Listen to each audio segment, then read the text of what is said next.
దానియేలు యొక్క జీవితంలో నుంచి మనం నేర్చుకుంటున్న ప్రతి ఒక్కటి కూడా మన జీవితంలోకి అవసరమై ఉన్నది.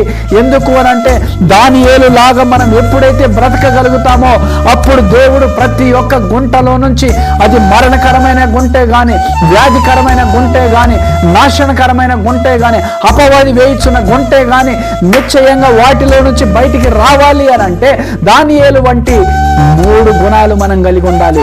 1 అతి శ్రేష్టమైన బుద్ధి కలిగిన వాడు, 2 నమ్మకమైనటువంటి వాడు, 3 ప్రార్థనాపరుడు.